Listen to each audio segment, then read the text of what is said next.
मुग्धा और उसकी सास के बीच पूरा समय सास के किसी ना किसी काम को लेकर मतभेद चलते ही रहते हैं। बहू, ओ बहू, जरा चाय बना दे। मुग्धा चाय लेकर आती है। ये लीजिए, और कुछ चाहिए? अरे नहीं, बस चाय पीने का मन था, जाओ तुम दूसरा काम करो।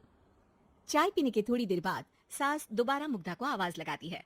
अरे बहू रे, आओ बहू, जरा हलवा तो बना दे, मीठा खाने को मन हो रहा है। इसी तरह मुग्धा की सास पूरा समय कोई ना कोई काम बताकर उसे रसोई से बाहर तक निकलने नहीं देती। कभी चाय, कभी हलवा, कभी पानी तो कभी दूध, हर समय खाने को चाहिए, और उसके लिए अपने हाथ तक बिल्कुल नहीं लाने। परेशान किया हुआ है इन्होंने।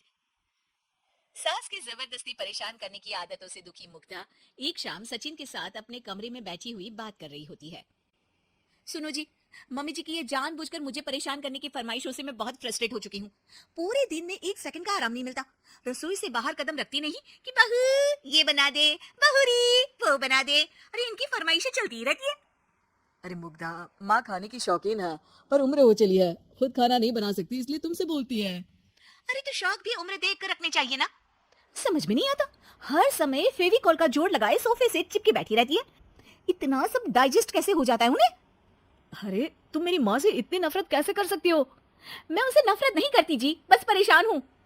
जहाँ मुग्धा अपने पति से ये सब बोल रही होती है, वहीं उसकी सास भी कमरे के बाहर दरवाजे से कान लगाए सारी बातें सुन रही होती है। और अगली दोपहर रसोई में मुग्धा के पास जाती है।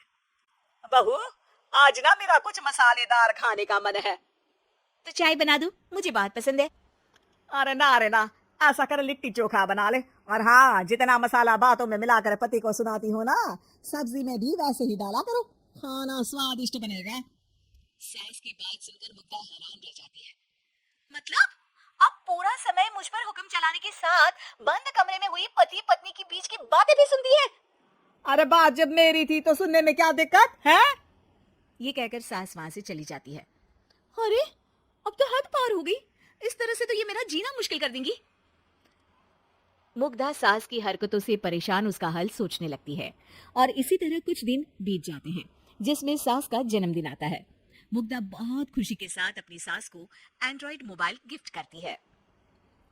मम्मी, आपको सबसे बात करने के लिए बहुत दिक्कत होती है ना, कभी सचिन तो कभी मुझे बोलना पड़ता है, पर इस मोबाइल से आपको कोई दिक्कत नहीं होगी। एक जगह बैठे बैठे बहुत कुछ कर सकती हैं अब आप। मोबाइल देख सासू माँ खुश हो जाती है, पर उसे इस्तेमाल करना तो आता नहीं, इसलिए साइड में रख देती है। जिसे देख मुग्धा घर का सारा काम छोड़ मोबाइल सेट कर सास को इस्तेमाल करना सिखाने लगती है, जिसके बाद अब सास पूरा समय मोबाइल में ही लगी रहती है। हाय, जब से मम्मी को मोबाइल मिला है मेरी लाइफ में कितनी शांति आई है। अच्छा है, इसी तरह बिजी रहे तो मैं भी सुकून की जिंदगी जी पाऊंगी। अब मुग्धा जब मन करे काम करना, जैसा चाहे वैसा खाना बनाकर खाना, पूरा समय रिलैक्स और खुश रहने लगती है। क्या बात है, आजकल तुम बहुत चहक रही हो। अरे मम्मी जी से छुटकारा जो मिला है, अब ना फरमाइशें ना छिप छिप कर बातें सुनना। अच्छा, तो मोबाइल गिफ्ट करने की ये स्कीम थी। इसी तरह दिन बीतते हैं, और अब मोबाइल पर लगी सास फरमाइशों की जगह सवालों के लिए बहू को आवाजें लगाना शुरू कर देती है। अरे बहू सुन तो, देख जरा किसी का फोन क्यों नहीं मिल रहा? रिचार्ज खत्म हो गया है, पर अभी 4 दिन पहले ही तो मैंने किया था, इतनी जल्दी कैसे खत्म हो गया? अरे मैंने कल तेरी कनाडा वाली मौसी सास से 3 घंटे बात की थी ना। क्या? इतना महंगा तो मोबाइल भी नहीं आया जितना महंगा इसका रिचार्ज पड़ रहा है। इसके बाद तो जैसे मुग्धा के दिन के 24 घंटे में से 20 घंटे सास के पास उनके मोबाइल रिलेटेड प्रॉब्लम सॉल्व करने की ड्यूटी ही बन जाती है।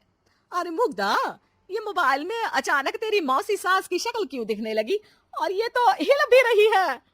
मम्मी, ये गूगल डुओ का वीडियो कॉल है, इसमें आप बात करने के साथ एक दूसरे की शक्ल भी देख सकती हो। अच्छा, ये तूने मुझे पहले क्यों नहीं बताया? अब बताने के लिए पहले नहीं बताया।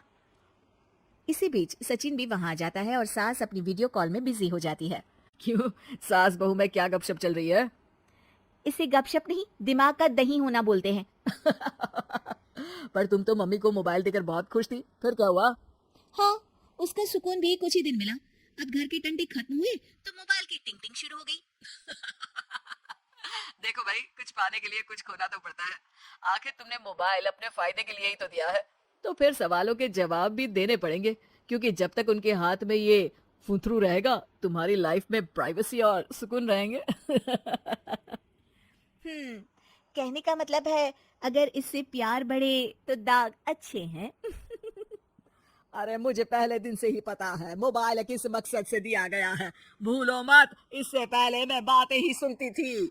सास की ये बात सुनकर मुग्धा शॉक में और सचिन हंसता रह जाता है।